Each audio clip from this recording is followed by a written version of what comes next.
Break سے واپسی پر programme کو آگے بڑھاتے ہیں. صاحب اگلا سوال محمد طلال کا ہے, سعودی عرب سے لکھتے ہیں کہ کل پاکستان کی تاریخ کا افسوسناک دن آ رہا ہے, سقوط ڈھاکہ. آپ اس موقع پر کیا کہیں گے؟ یار ایک تو مجھے سقوط ڈھاکہ کے لفظ سے چڑ ہے. اللہ میرے ڈھاکہ کو سلامت رکھے. یہ ایسے ہی ہے جیسے دو بھائی علیحدہ ہو جاتے ہیں تو نارمل بات ہے. لڑائی جھگڑے سے علیحدہ ہوں تو وہ ذرا تکلیف میں بات ہے, ادروائز نارمل ہماری زندگی میں ہوتا نہیں. اور ایک اور بات, یہ بہت سطحی قسم کی سوچ کے لوگ ہیں جو کہتے ہیں ولن کون تھا, شیخ مجیب تھا, یحییٰ خان تھا, بھٹو تھا. او بھائی, ملک کسی 16 سالہ دوشیزہ کا دل نہیں ہوتا جو اتنے آرام سے ٹوٹ جائے. اس کی ایک تاریخ ہوتی ہے, اس کی گہرائی میں جا کے دیکھنا ہوتا ہے. میں انڈیویجولز کی بات نہیں کرتا. ان 3 کیریکٹرز کی جگہ بھٹو صاحب, مجید صاحب اور یحییٰ خان صاحب, ان کی جگہ کوئی اور ہوتا تو ممکن ہے یہ بات 6 مہینے آگے چلی جاتی. یہ ٹوٹنا تھا. وجہ پوچھو, بلکہ وجوہات پوچھو. جی. بہت بڑے ہمارے انٹلیکچوئل, بڑے سینئر بیوروکریٹ تھے قدرت اللہ شہاب. ان کی کتاب ہے شہاب نامہ. 50s میں امریکنز نے خیرات دی حسب معمول. سینیٹری کا سامان تھا تو چند کیبنٹ میٹنگ میں چند بنگالی وزیروں نے کہا کہ اس میں سے ہمیں بھی کچھ دے دو.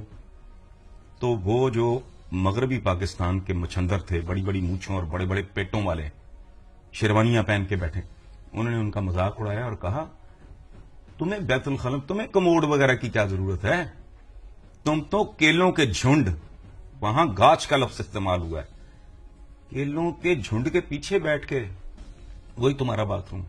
یہ رویہ تھا. پھر کہانی ایک بنگالی رائٹر کی جو بنگالی میں بنگلہ زبان میں وہ کیا ہے کہ وہ آیا, اس نے پاکستان دیکھا, بڑا خوش ہوا. اسلام آباد ایمرج کر رہا تھا, بلڈ ہو رہا تھا, تو اس نے خوش ہو کے سجدہ اللہ پاک کو کیا کہ بڑا خوشحال ہے. تو کہتا ہے مجھے اسلام آباد کی سڑکوں سے پٹسن کی خوشبو آئی. وہ یہ ٹوٹا جب یہ اس سے بہت پہلے ٹوٹ چکا تھا. ٹھیک. پھر ایک اگلی بات, ایک بہت بڑے انٹلیکچوئل نے اس زمانے میں کہا تھا کہ یہ پاکستان ایک خوبصورت گلدان کی طرح ہے, شیخ مجیب اس پہ منڈلاتی ہوئی مکھی کی طرح ہے. یعنی مسئلہ کوئی نہیں, یہ اس کو ہتھوڑے سے مارنا چاہ رہے ہیں. مکھی نکل جائے گی, گلدان ٹوٹ جائے گا.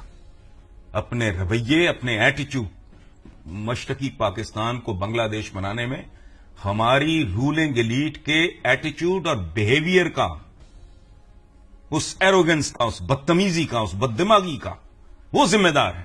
کوئی بندے ذمہ دار نہیں. یہ یاد رکھنا, یہ ذمہ داری بندوں پہ ڈال کے اصل وارداتیے جو ہیں وہ بیچ میں سے نکلنا چاہ رہے ہیں کہ جی شراب تو الیگزینڈر بھی پیتا تھا, اس نے پوری دنیا پتہ کی. بابر بھی پیتا تھا. یہ کون سا کام ہے؟ صفوی جو تھا, اسماعیل صفوی, وہ اپنے دشمن شیبانی خان کی کھوپڑی کے اوپر سونا چڑھا کے اس کا پیالہ بنا کے اس میں پیتا تھا. یہ کیا بات ہوئی؟ اپنے رویے دیکھو. اور ایک اور بات میں بتاؤں, 67-68 میں جب ہم نے پنجاب یونیورسٹی میں گئے انڈر گریجویٹ کے طور پہ 3rd ایئر میں, تو کوٹے کے تحت 1/3 بنگالیز تھے. ہم نے 15 سے 20 دن کے اندر اندر ان کو شودر بنا دیا. میں ان میں شامل ہوں خود. بچے تھے ہم لوگ. وجہ ہمارا ان کا ملتا ہی کچھ نہیں تھا. وہ کھانا ایسے کھاتے تھے کہ دیکھ کے اللہ معاف کرے عجیب سا لگتا تھا. گلاسا بنا کے چاولوں کا, یہاں تک شوربہ جا رہا ہے مچھلی کا. ان کے کمروں سے خاص طرح کی اسمیل آتی تھی.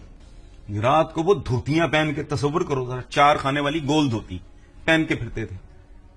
ہمیں بھی اتنے ہی پیسے ملتے تھے گھر سے جتنے ان کو. ہم 20 تاریخ کے بعد ادھار پہ, وہ کبھی 1 ٹکا نہ لیتے نہ دیتے, نہ کبھی کسی کو سگریٹ تک آفر کرتے تھے. کلچرلی وی ور ڈفرنٹ پیپل.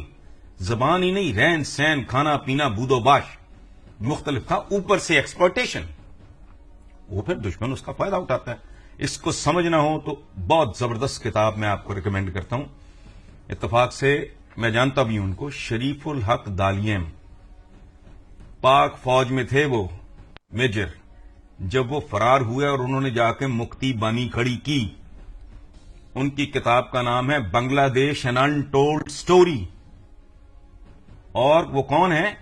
ان کو وہاں نشان حیدر ملا ہے, جس کو بنگالی میں کہتے ہیں ویرتم, یعنی انتہائی دلیر آدمی. وہ سفیر بھی رہے ہیں بنگلہ دیش کے. ان کی کتاب پڑھ لو, بہت سارے معاملات کی سمجھ آ جائے گی. ایٹیچیوڈ اور بیہیویئر نے توڑا ہے ہماری اشرافیہ کے, ایٹیچیوڈ اور بیہیویئر نے. حالانکہ حسن صاحب اسلام کی قدریں تو مشترک تھیں. دیکھیں اسلام کی قدریں یہ ایک رومانٹک سی بات ہے، اس کا نیشن سٹیٹ اس کا کوئی حقیقت کے ساتھ تعلق نہیں ہے.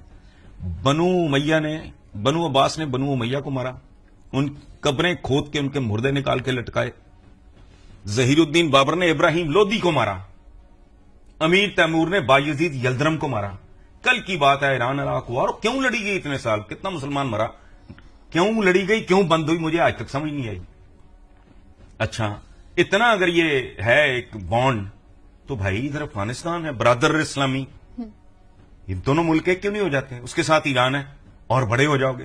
آگے پھر سینٹرل ایشیا ہے، وہ سارے مسلمان ہیں. ایک اس طرح نہیں ہے زندگی.